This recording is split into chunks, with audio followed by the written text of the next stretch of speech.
ঘড়িতে বাজছে 9টা আর আমি রাস্তা থেকে ব্লগ শুরু করছি। তার মানে আজকেও আবার অটো আসেনি, পিকুকে দিয়ে এলাম স্কুলে। হ্যালো এভরিওয়ান, আমি পৌলমি, আপনাদের সবাইকে স্বাগত জানাই আমার চ্যানেল পৌলমিস আড্ডায়। আর এই যে বাজার করে ফিরছি, আপনাদেরকে রেসিপি দিতে হবে তো। আর এই যে দেখুন, এখানে আবার কি মাতা কি চকি দুর্গাপূজা কিছু একটা হবে, আপনাদেরকেও দেখাবো 16 তারিখে। এখন আমি যাব রান্নাঘরে, তার আগে একটু কাজ করে নিলাম, তাই আমাকে এই রুমে দেখছেন আপনারা। আমি এই রুমেই নর্মালি কাজ করে থাকি, আমার কমফোর্টেবল হয় বিছানায় শুয়ে কাজ করতে। যাই হোক, আসল কথা হচ্ছে লাঞ্চে একটা রেসিপি শেয়ার করবো আর ডিনারে একটা রেসিপি শেয়ার করবো, দুটোই ডায়েট ফ্রেন্ডলি রেসিপি। তো ডায়েট ফ্রেন্ডলি রেসিপি শুনে আপনারা ভয় পাবেন না। ডায়েট মানে যে ছিল না, একটা সময় ছিল যে ডায়েট মানেই এগ হোয়াইট আর ওটস আর ব্ল্যাক কফি বলা হতো। বাট যারা অ্যাকচুয়ালি ডায়েট নিয়ে পড়াশোনা করেন বা নিউট্রিশনের ব্যাপারে জানেন, আপনারা জানবেন হয়তো যে সেই যুগটা চলে গেছে এবং আজকের যুগে সেরকমভাবে খাওয়া হয় না। ডিম খেলে পুরো ডিমই খাওয়া হয় এবং ডাক্তাররাই আজকাল সাজেস্ট করেছে পুরো গোটা ডিম খাওয়ার জন্য। তবে হ্যাঁ, ডেফিনেটলি প্রোটিন যখন বাড়াবেন কার্বটাকে কমাতে হবে, নাইলে আপনাদের ডায়েট বলে এক্স্যাক্টলি হয় না। বাট ব্যালেন্সড জিনিস খাওয়াটাই হচ্ছে আসল কথা। এবং যে জিম ইনস্ট্রাক্টররা আপনাদেরকে বলবে না যে ভাতের বদলে ওটস খেতে, ডাজন্ট মেক সেন্স, দুটোই কার্ব। সো যাই হোক, কামিং টু দ্য পয়েন্ট, আমি আজকে বানাচ্ছি হচ্ছে চিকেন পোলাও। চিকেন পোলাও শুনে আপনারা ভাববেন যে আরে ডায়েটের মধ্যে কেউ চিকেন পোলাও বানাতে পারে কি? হ্যাঁ, আমি বানাবো আজকে চিকেন পোলাও এবং আপনাদের সাথে রেসিপিটাও শেয়ার করব। খুব কম তেল মশলায়, খুব বেসিক ইনগ্রিডিয়েন্ট দিয়ে, সিম্পল ইনগ্রিডিয়েন্টস দিয়ে বানানো একটা চিকেন পোলাওয়ের রেসিপি। আমি ইউজুয়ালি না খুব সিম্পল সিম্পল রেসিপিস এই কারণে দেখাই যাতে আপনারা চটজলদি বানিয়ে নিতে পারেন, যেটা রেডিলি অ্যাভেলেবল থাকে। ম্যাক্সিমাম যেগুলো রেসিপি ভিডিওজ, মানে রেসিপি ভিডিওওয়ালা যেগুলো চ্যানেল থাকে, ওগুলোতে অনেক ফ্যান্সি ফ্যান্সি আপনারা রেসিপিস পাবেন। তো সেটা হার্ডলি আমরা সপ্তাহে একদিন কি 2 সপ্তাহে একদিন এরকমভাবেই খাই। But regular day to day লাইফের খাওয়া দাওয়া সেটা কিন্তু এতটা ফ্যান্সি হয় না আমাদের মতন ফ্যামিলিতে অন্তত। এবং সেই রেসিপিসগুলোই আমি আপনাদের কাছে তুলে ধরার চেষ্টা করি এই কারণে যে সিম্পল জিনিসগুলোকেই কীভাবে ইন্টারেস্টিং ওয়েতে বানানো যায়, যাতে আপনারা ইজিলিও বানাতে পারেন। আর নাইলে ভাবুন, একটা কিছু রেসিপি আপনি দেখলেন, দেখে আপনার মনে হলো যে সেটা আমি বানাবো, সেটা আমি খাবো, কিন্তু অ্যাট দ্য সেম টাইম তখন মনে হবে যে আরে এতটা জিনিসের প্রয়োজন, এতটা ইনগ্রিডিয়েন্টসের আমার প্রয়োজন।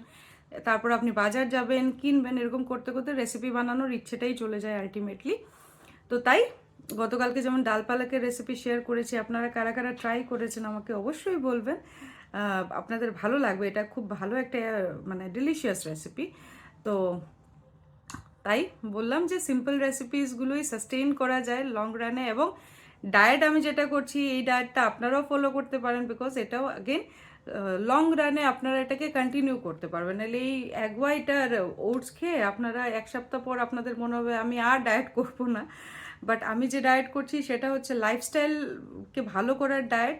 এবং এই ডায়েটটা আপনারা ফলো করলে দেখবেন এনার্জি লেভেল অনেকটা বাড়বে আপনাদের শরীরের মধ্যে। বিকজ খাওয়ার ইনটেকটা যদি কারেক্ট প্রপোর্শনে যায়, তাহলে খুব, ওই যে আমরা ছোটোবেলা পড়তাম না ব্যালেন্স ডায়েট খেতে হয়, সেই ব্যালেন্স ডায়েটটাই হচ্ছে অ্যাকচুয়াল ডায়েট, এই আর কি।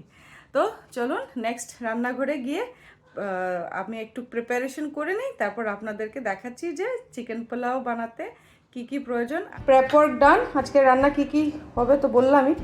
তো পোলাওয়ের জন্য যা যা লাগবে সেটা হচ্ছে পেঁয়াজ, আলু, এখানে আছে আদা রসুনের পেস্ট, টক দই, টমেটো, এখানে খুবই সামান্য পুদিনা পাতা এবং ধনে পাতার একটা মানে কুচিয়ে রেখেছি। আর যদি আপনাদের কাছে পুদিনা পাতা না থাকে কোনো অসুবিধা নেই, ধনে পাতাই কাজ হবে। এখানে একটা লেবুটা কেন ইউজ করছি দেখাবো। এখানে চিকেন আমি অ্যাজ ইউজুয়াল লেবু, গোলমরিচ আর নুন দিয়ে মেখে রেখেছি। এটা ডিম সেদ্ধ পোলাওতে আমি দেব। আর এখানে বাসমতি চাল, সাথে কড়াইশুঁটি একই সাথে রেখে দিয়েছি। আর এটা হচ্ছে পিকুর চিকেন স্টু হবে, তো এটার জন্য এটা কেটে রাখা। এছাড়া লাগছে হচ্ছে গোটা গরম মশলা, এই যে থেতো করে রেখেছি, এলাচ, দারচিনি আর লবঙ্গ।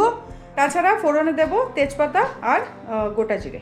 তো এই রান্নাটা পুরোপুরি 1 পট মিল, তাই প্রেসার কুকারই করবো। তেলটা গরম হয়ে গেছে, হালকা একটু চিকেনটা শ্যালো ফ্রাই করে তুলে নেব।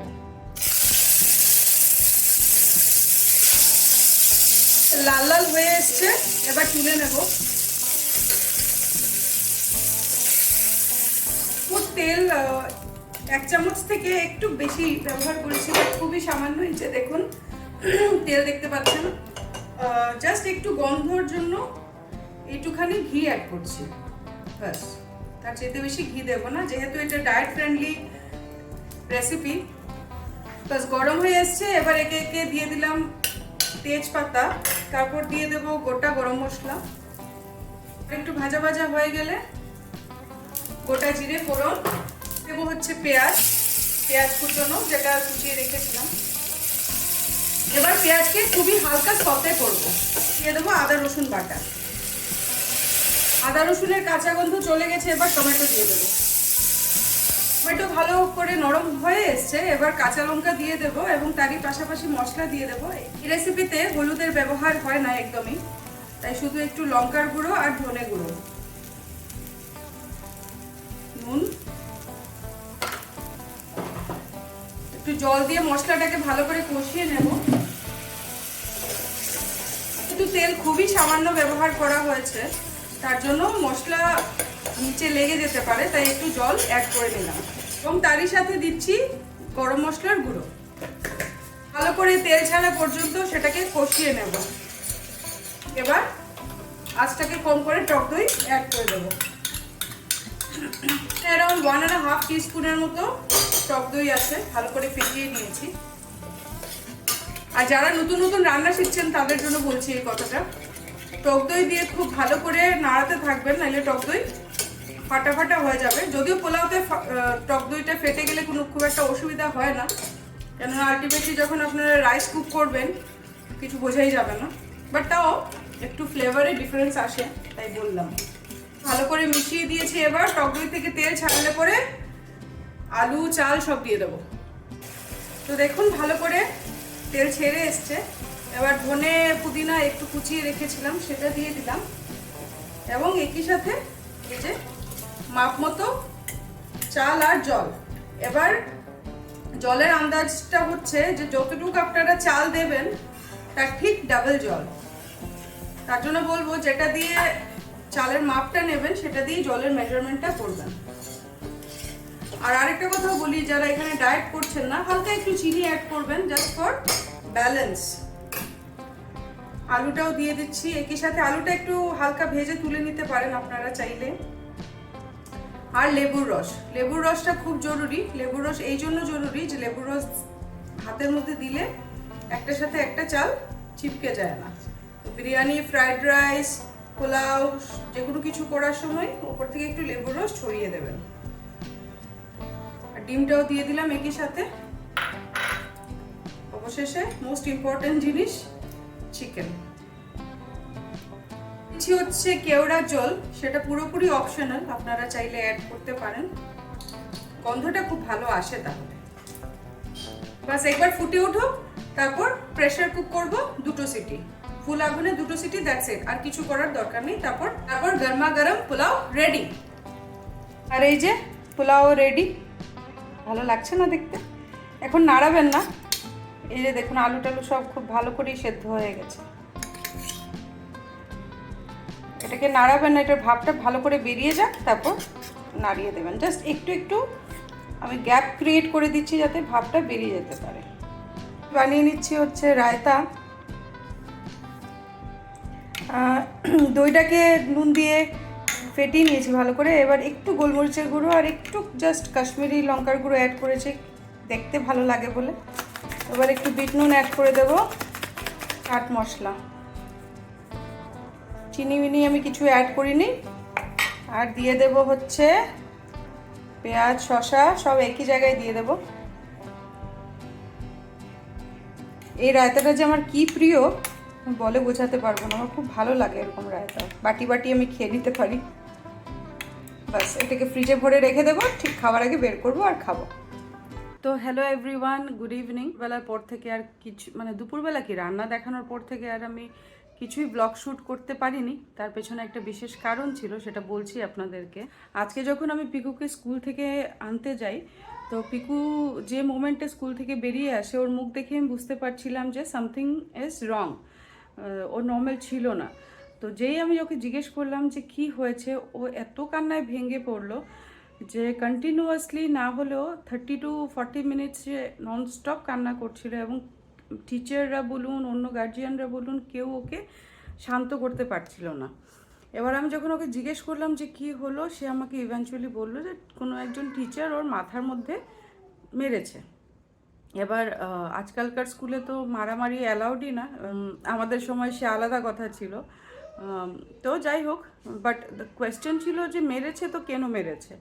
তো সেটাই বের করার জন্য আমি যাই, গিয়ে অ্যাডমিনের সাথে, যে অ্যাডমিন হেড ওদের সাথে, ওনার সাথে কথা বলি, সিসিটিভি ফুটেজে রিকোয়েস্ট করি। করার পর ইভেনচুয়ালি ওরা ক্লাসরুমে দেখলো যে কিছুই হয়নি। আর পিকু কি করেছে, পিকুকে আমি যখন জিজ্ঞেস করেছি যে টিচার যে মেরেছে ও টিচারটা কী কালারের ড্রেস পরেছে, কারণ ওর নাম তো সব টিচারের জানে না, আর ওর ক্লাস টিচার ছিল না সেটা। তো ও আমাকে পয়েন্ট আউট করেছে যে কী কালার সেটাও বলেছে, এবং কোইন্সিডেন্টলি একজন টিচারই সেই কালারের ড্রেস পরেছিলেন। তো ওই টিচারই ইভেন্চুয়ালি মানে কথা বলতে আসেন আমাদের মানে আমার সাথে।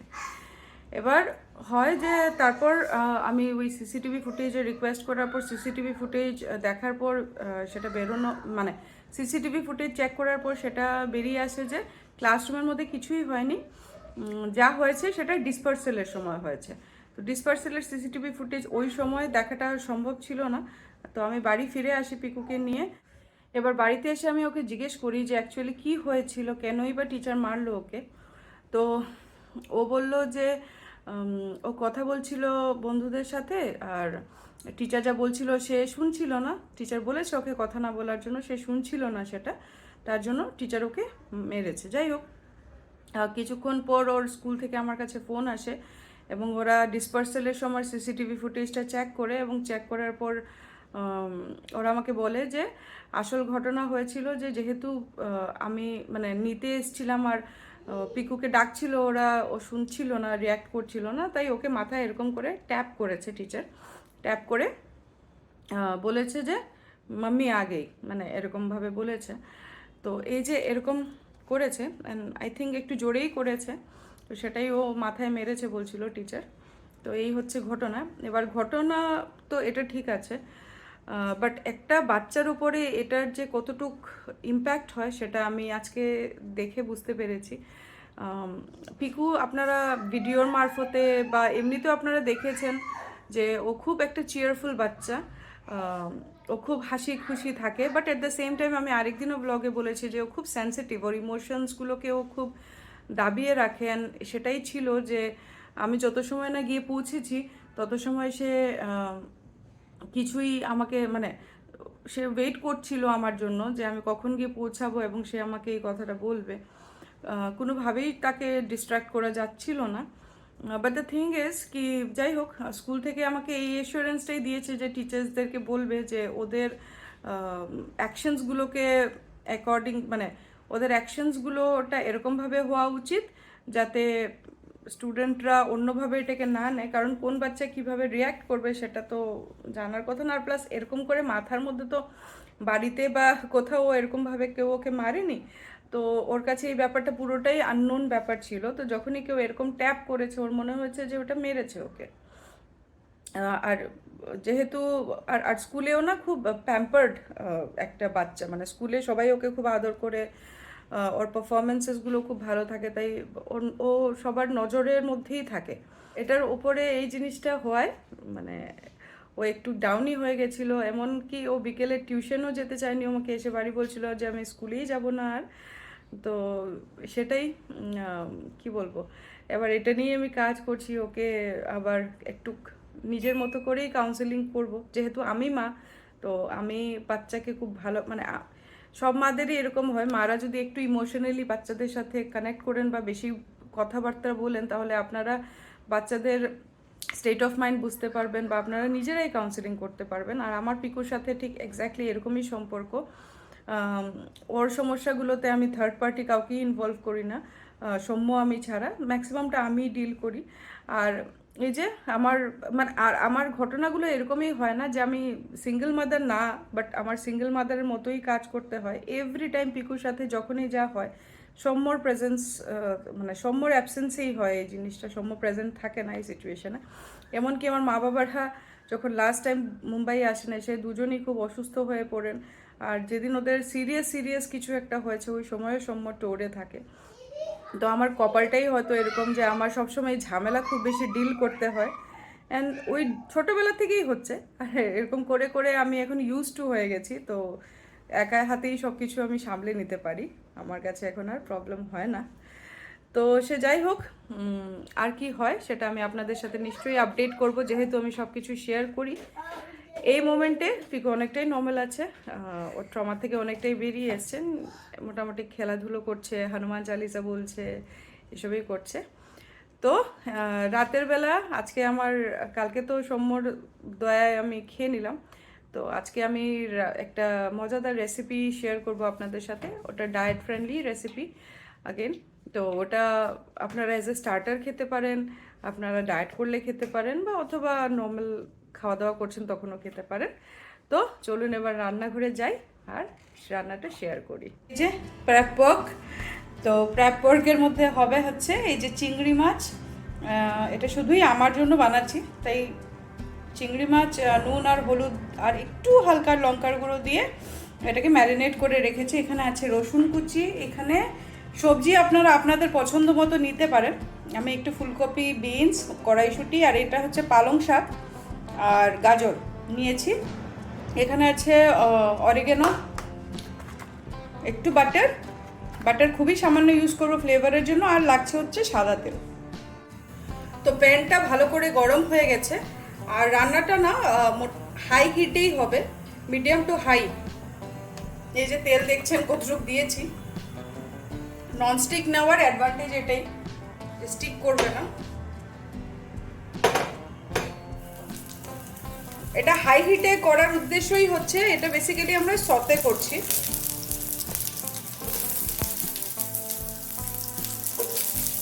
আগে গাজর আর ফুলকপি দিলাম, কেননা এই দুটো জিনিস হতে একটু সময় নেবে। নুন ছড়িয়ে দিচ্ছি, বাস। এবার আঁচটাকে একদম সিম করে দেব, করে একটু ঢাকা দিয়ে দেব। এর মধ্যে একটু নাড়িয়ে দেবেন, আবার ঢেকে দেবেন। বাস, এই যে দেখুন লাল লাল হয়ে এসছে। এবার বাকি যে সবজিগুলো ছিল ওগুলো দিয়ে দেব। আবারও একটু নুন ছড়িয়ে দিচ্ছি। সবজিগুলোতে সবসময় চেষ্টা করবেন যাতে ক্রাঞ্চটা মেনটেন থাকে, সবজিগুলো যাতে মানে খুব গলে না যায়। এবার যেহেতু পালং শাক অ্যাড করেছি, একটু হলেও জল ছাড়বে সে, আবার ঢেকে দিচ্ছি। আর এই যে জলটা ছাড়বে তাতেই বাকি সবজিগুলো সেদ্ধ হয়ে আসবে। সিমে ঢেকে রেখে দেবো, পুরোপুরি সেদ্ধ হয়ে যাবে। আর সবগুলো সবজি সেদ্ধ হয়ে এসছে। আপনাদের বোঝার জন্য আমি একটা এই যে ফুলকপিকে ভেঙে দেখালাম, দেখুন ইজিলি ভেঙে আসছে। তো এবার এটাকে নামিয়ে নেব। বাটার দিয়ে দিলাম, দেখুন খুবই সামান্য বাটার। এবং বাটারের সাথে আমি এই যে এইটুক তেল অ্যাড করবো, নাইলে বাটারটা জ্বলে যাবে। রসুন কুচি, রসুনটা একটু ভাজা ভাজা হয়ে যাক। এবার চিংড়ি মাছগুলো দিয়ে দেবো। যে চিংড়ি মাছ খুব একটা বেশি ভাজতে হয় না, হলুদ মাখা আছে, একটু লেবুর রস থাকলে দেবেন। আমার কাছে আজকে লেবু নেই, শেষ হয়ে গেছে। এখন না একটু ঢেকে দেবো যাতে চিংড়ি ওর জলটা রিলিজ করে। তো এই যে দেখুন চিংড়ির কালার চলে এসছে অলরেডি। এবার বাকি সব যে সবজিগুলো ভেজে তুলে রেখেছিলাম না, ওগুলোকে মিক্স করে দেবো যাতে চিংড়ির ফ্লেভারটা ওর মধ্যে চলে আসে। দেখেই টেম্পটিং মনে হচ্ছে, খেতেও খুব ভালো হয়। অবশ্যই বাড়িতে ট্রাই করবেন শীতের দিন। এখন যখনই মনে হবে যে কিছু রান্না করার ইচ্ছে করছে না, এরকম খাবার দাবার বানাবেন, শরীর স্বাস্থ্য ভালো থাকবে, নিউট্রিশনও পাবেন। এই যে এখন একটু অরিগেনো সিজনিং ছড়িয়ে দিচ্ছি। এটা অ্যাকচুয়ালি শুধু অরিগেনো না, এটা মিক্সড হার্ব আমারটা। আপনাদের বাড়িতে যদি অরিগেনো না থাকে না, একটু লঙ্কার গুঁড়ো খুবই সামান্য, আর নুন তো দেবেনই, আর তাছাড়া হচ্ছে একটু লেবুর রস অ্যাড করবেন। বাস, দেখলেন যে আমি কতটুকু বাটার অ্যাড করেছি, কতটুকু তেল অ্যাড করেছি, বুঝতেই পারছেন যে এটা কতটুকু নিউট্রিশিয়াস খাওয়া দাওয়া। মিক্স করে দিলাম। এবার জাস্ট একদম লো সিমে 5 মিনিটের জন্য ঢেকে রাখবো যাতে সব ফ্লেভারটা, চিংড়ির গন্ধটা সবকিছু সবজির সাথে মিক্স আপ হয়ে যায়। না টেম্পটিং।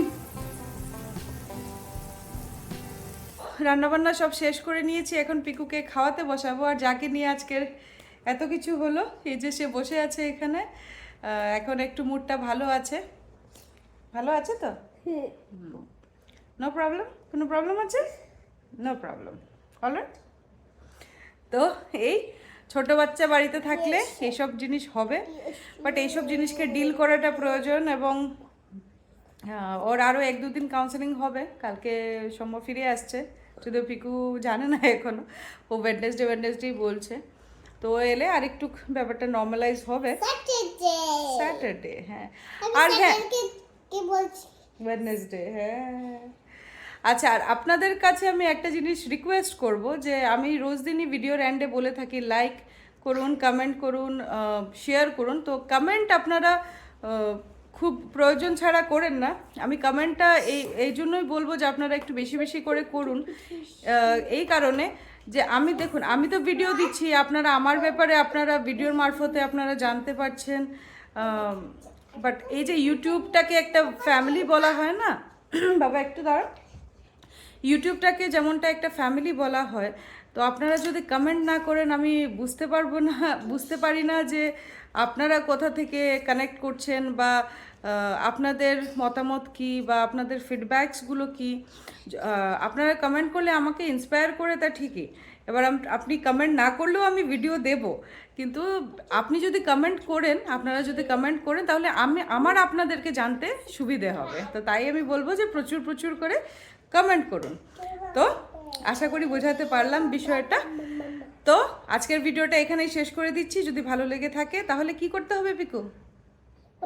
লাইক করো, কমেন্ট করো, বুঝে শেয়ার করো, সাবস্ক্রাইব করতে ভুলবেন না। তো দেখা একটা করলি কত।